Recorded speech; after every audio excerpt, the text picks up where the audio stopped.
Hello you lovely people and welcome. Today I'll be reviewing the FlyingIron Grumman F6F-5 Hellcat.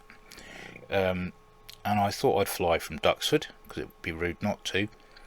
I just got gravel flying the FlyingIron BF109 G6, so it looks like some test flying maybe going on there with that, so that's one to look out for in the future.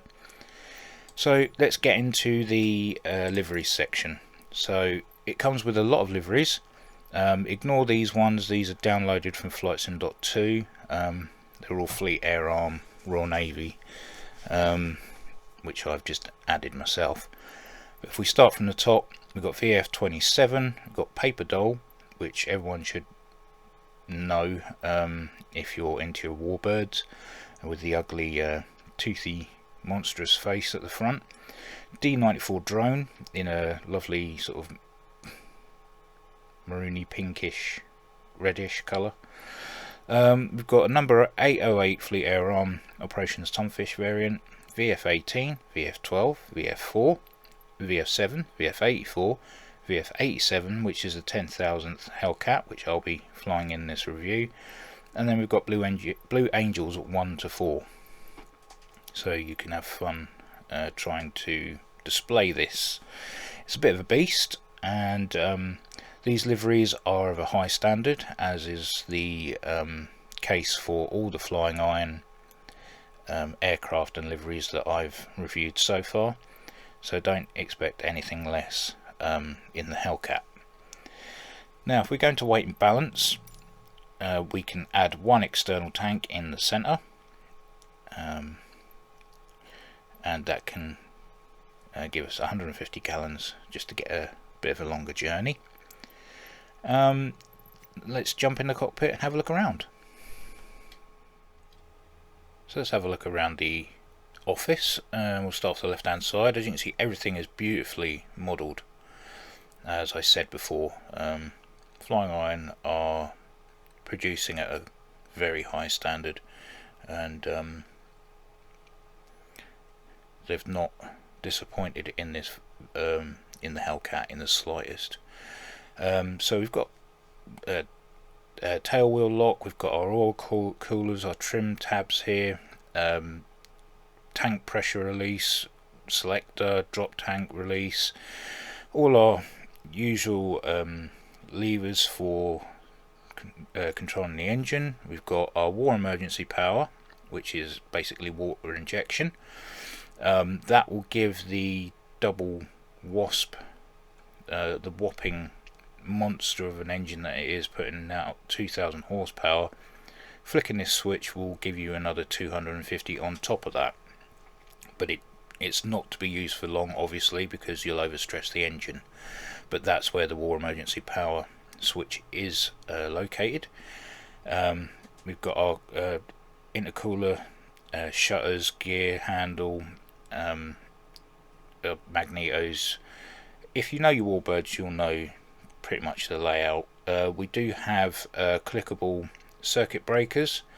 Got some switches down here that do various things. It says that you can turn the mid guns and the inboard guns off and on. The guns don't well, you can toggle them on and off, but I don't see what the point of the switches are. That's a bit confusing. We've got master arm, and there is a catapult switch here.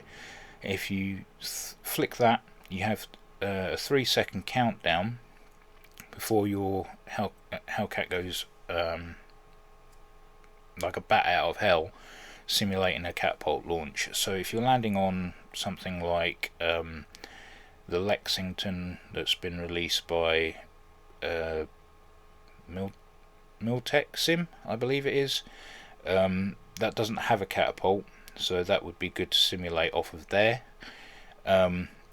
We've got other things like wing fold, so if we take the lock off there, flick this lever here, and we'll get one at a time. I think it starts with the left wing, could be wrong.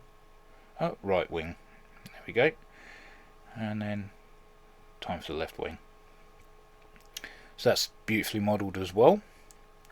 So we'll get that, put those back in. We have a canopy handle here. It'll open and close the canopy obviously. And last but not least, I'll show you, I'll lock the pins in the wing there. We have a tablet, and this will give you quite a few things actually, and I've already got an update available. That proves how long it's been since I've flown this. You've got your different checklists for when you're flying along and wanting to do other you know, various things. RV speeds, very important to follow those. Live data, so basically telemetry for when engine and battery systems are up and running. Stats of your aircraft shown in graph.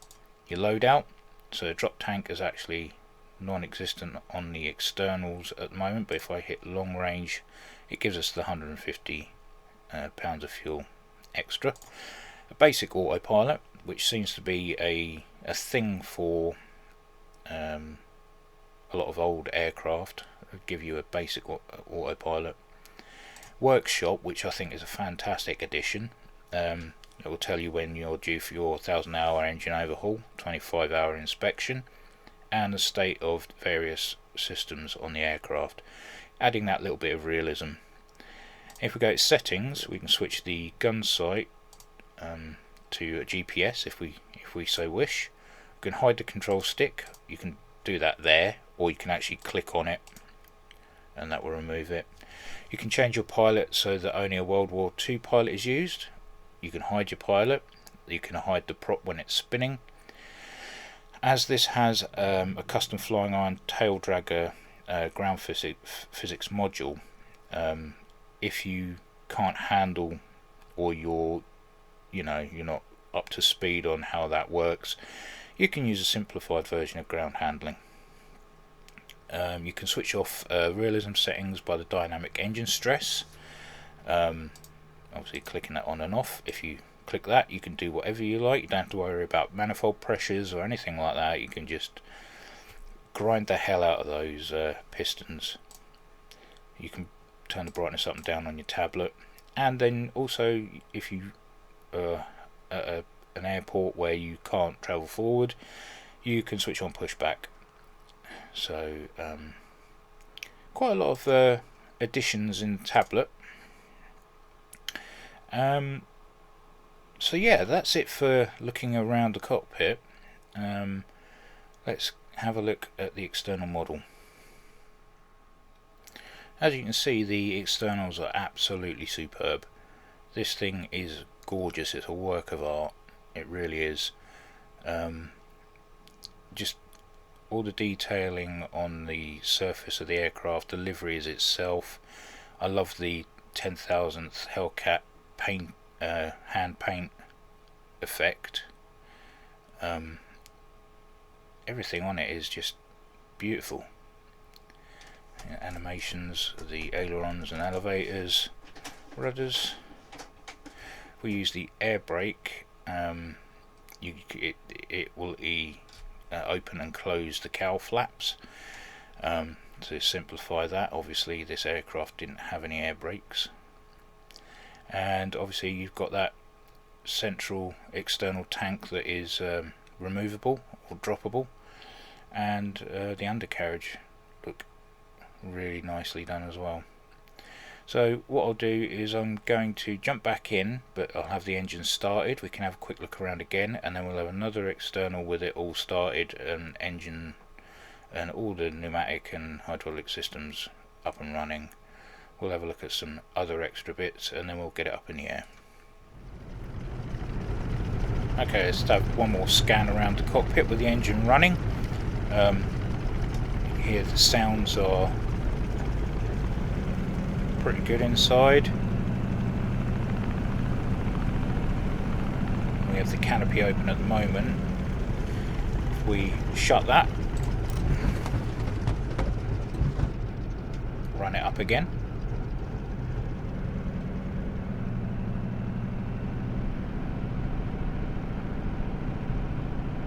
Very nice. I do love the stick shake and the needle bounce, giving the impression that the double wasp is really giving the airframe a good thumping. So that's the inside. We pop back outside again. So externally, I mean, you can see that the engine is physically making the airframe move. You can see it rocking from side to side. That's a nice little addition. Cowl flaps can be manipulated with the spoiler switch. We can drop flaps there. We do have a tail hook situated just here. We can't drop that at the moment, obviously, because we are on the ground. So once I'm up in the air, I'll drop that and show you. Well, I might as well do that when I land on the Lexington. So that'll be fun to watch. Stick around for me crashing into the deck. And let's run up the engine just a little bit more, because who could ever get tired of that sound?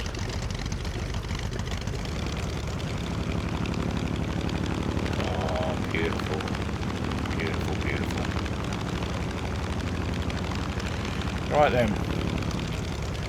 I'm going to jump back in, going to do some ground handling, going to the runway, and we'll get this thing up in the air. It's been a while since I've ground handled a tail dragger, so this should be good fun for anyone watching. Should have practiced beforehand, but where's the fun in that? I need to show you how difficult it is. So we release the parking brake.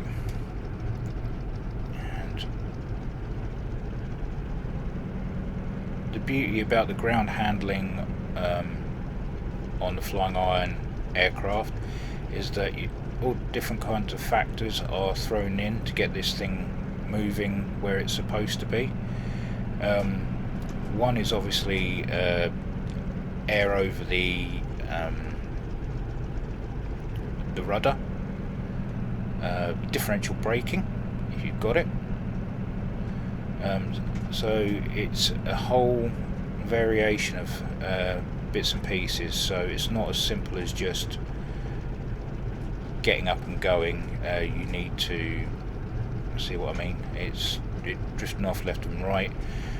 There is the famous zigzag taxi that the tail draggers use. I can't get used to that because I end up all over the place. It's bad enough that I'm trying to stay in a straight line now. So if you know how to handle a tail dragger properly, you'll know what to do. Oh Christ.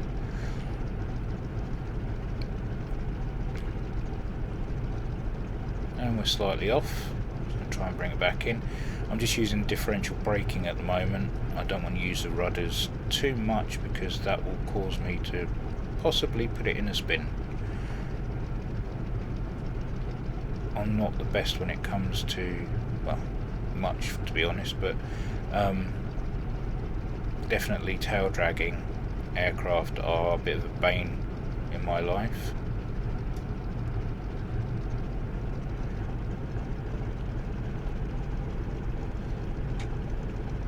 I'll go straight out onto the runway and we'll line up.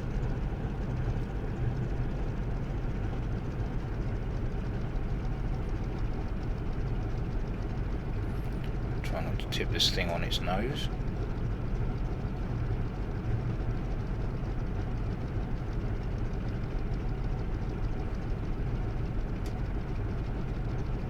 Okay.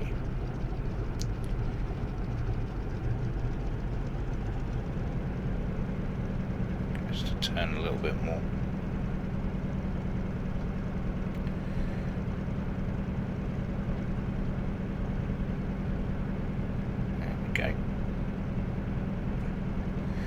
Right then, I would say we're pretty much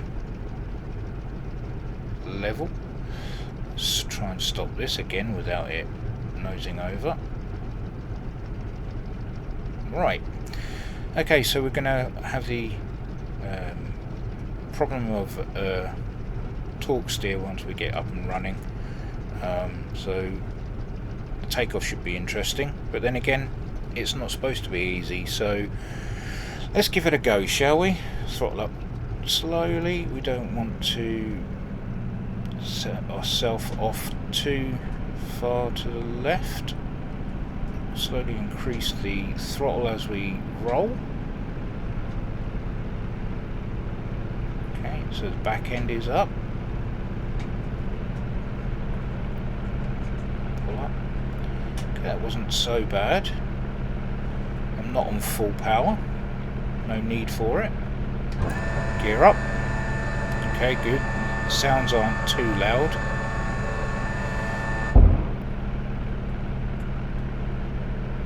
Give it a bit of a trim to the right. Trim up slightly. Okay. Cowl flap shut.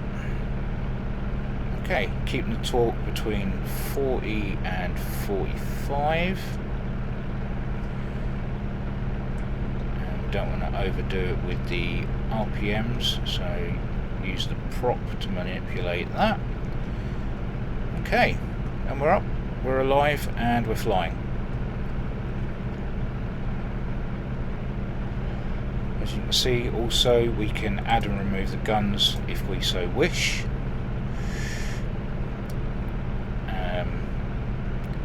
Let's see what it's like to handle. Okay, very good reactions. Oh. Don't want to overstress the airframe. Okay, let's roll it. Yeah, good on the roll. Although she doesn't sound like she's enjoying it.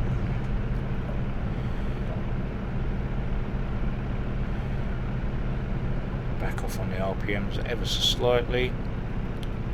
Trim them down. Trim's very responsive, which is good.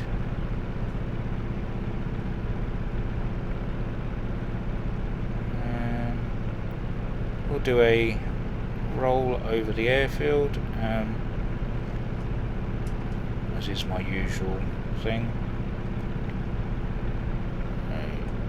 Up and over. Beautiful. This thing handles magnificently. An absolute treat. In fact, I think I might have just found my favourite Warbird. Okay, so let's bring the RPMs back up again. I'm going to try the emergency war power, which is basically water injection into the engine, and see what we get from it. So at the moment we're at full chat. Did I switch it? Okay. Okay, so the manifold pressure shoots up to 60.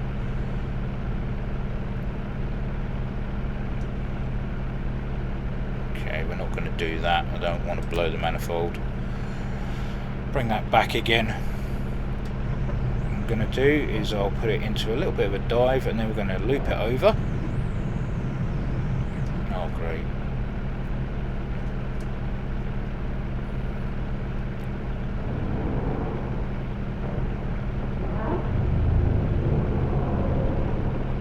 Come on, baby, I know you don't like it, but let's do it.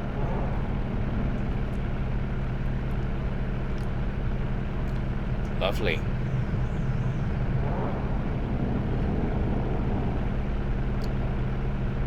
This thing is very, very, very nice. And at the price of £25, absolutely worth every penny. Really is. As is all the Flying Iron stuff. If you don't own any of the Flying Iron stuff, thoroughly recommend it. Everyone loves a Warbird.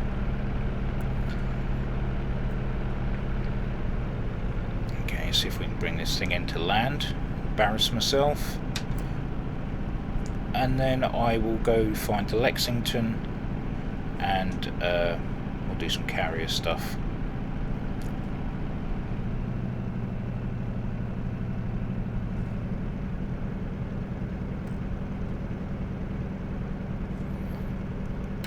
Okay. going slightly too fast, so I'm going to bring it round.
Still doing 170 knots, still too quick.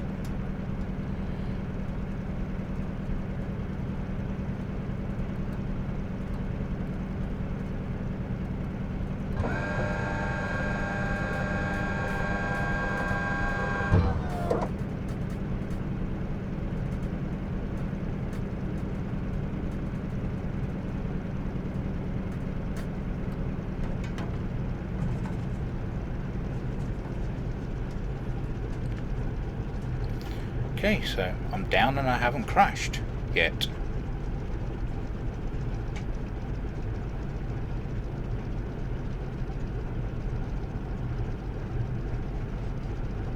Oh God, we're at the operational readiness pad. Okay.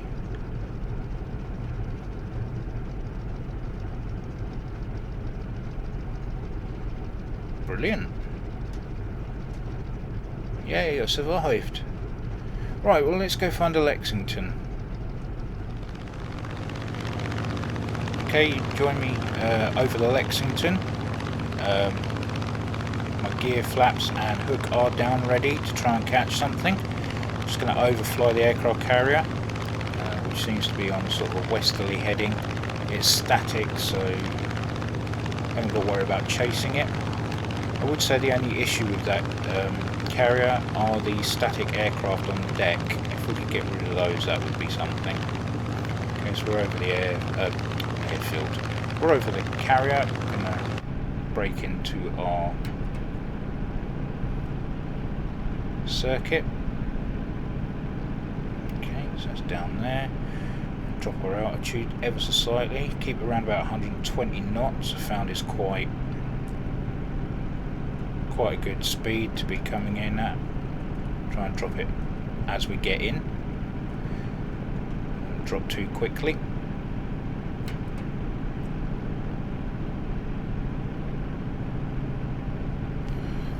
Okay. Let's turn in and see if we can catch something.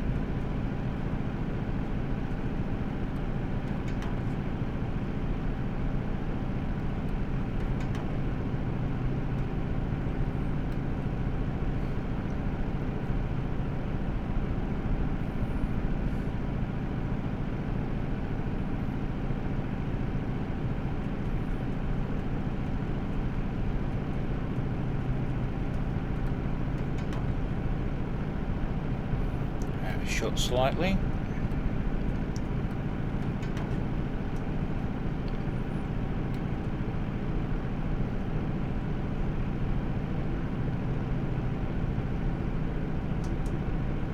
Okay, I'm gonna throttle back.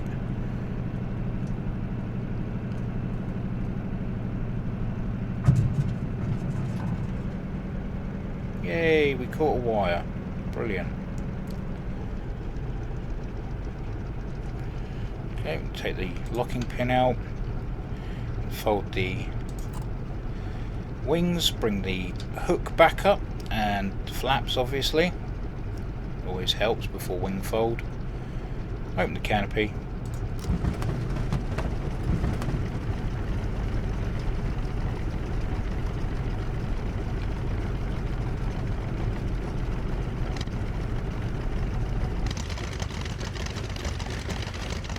Now we can find somewhere to park. Not bad at all. Okay, let's get on to the summary and then we'll end the video. I forgot to show you the catapult launch. Hold on a second, we'll put the wings out again.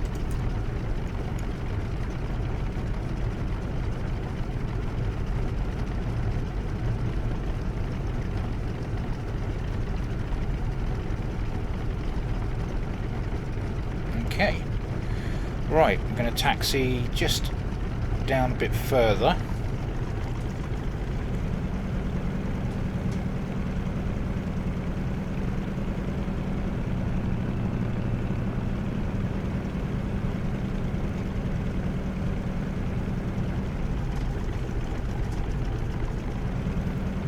We'll be in line with the...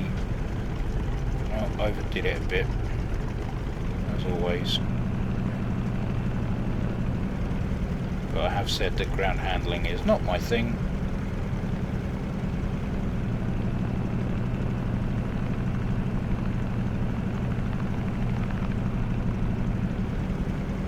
Yeah, I'll do. Right, okay. Now this is a strange way of launching off of this. Normally they would run from the back of the carrier if there's room, obviously do it that way, but for some reason they've included this catapult launch system. I know that they did eventually putting a cable across between the two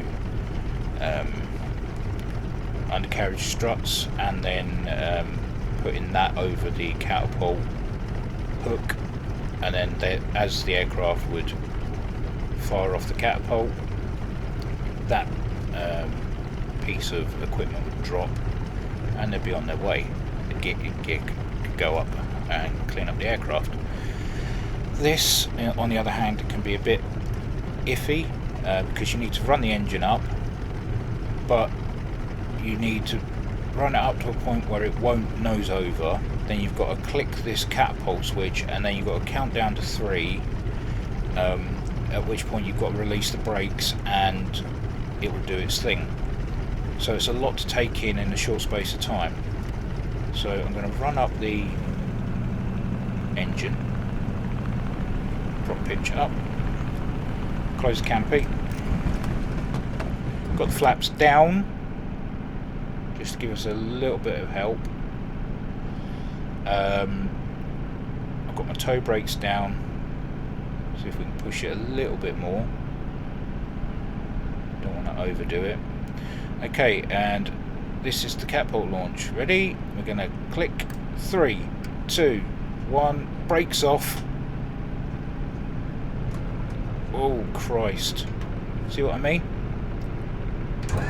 But we're up.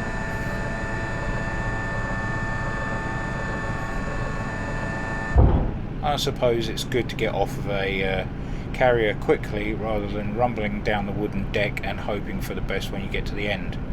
So, yeah. Now let's get on to the summary.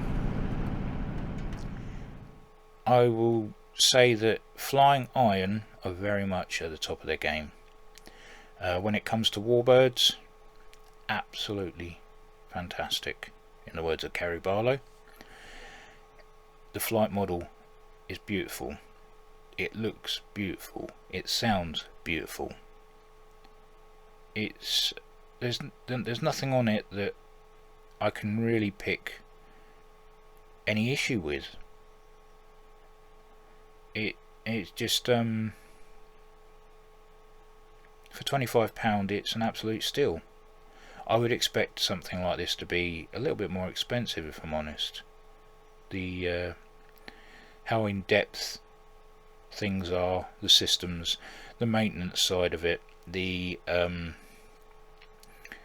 just how keeping it flying without any issues. You have to really fly the aircraft. It's not a sit back and watch where it goes type thing. You have to make sure the manifold pressures are not too high, or maintaining a high pressure for too long so you don't blow the engine. You've got to make sure that the RPMs and the mixtures are in the right place. The added water injection for the war emergency power is another thing. The list could go on. And the added bonus of the catapult launch system, which, as you saw previously, can be a bit dodgy if you don't know what you're doing, i.e. me. So yeah, priced at around £25. I think it's £25.90. It's definitely one to buy. I'd give this one a 10 out of 10. Absolutely brilliant. Hours of fun with it, especially with deck trials, trying to get the wire and the takeoffs actually. So this aircraft has many things going for it. I'm going to stop talking now because I think I've said enough. But yeah, top draw. So I will I'll end the video here. If you got this far, thank you very much. If you are one of my subscribers, thank you for your support. And if you're one of the guys that I fly with regularly, you're awesome. Thank you for following me. Yeah, so take care, and I'll catch you in the next one.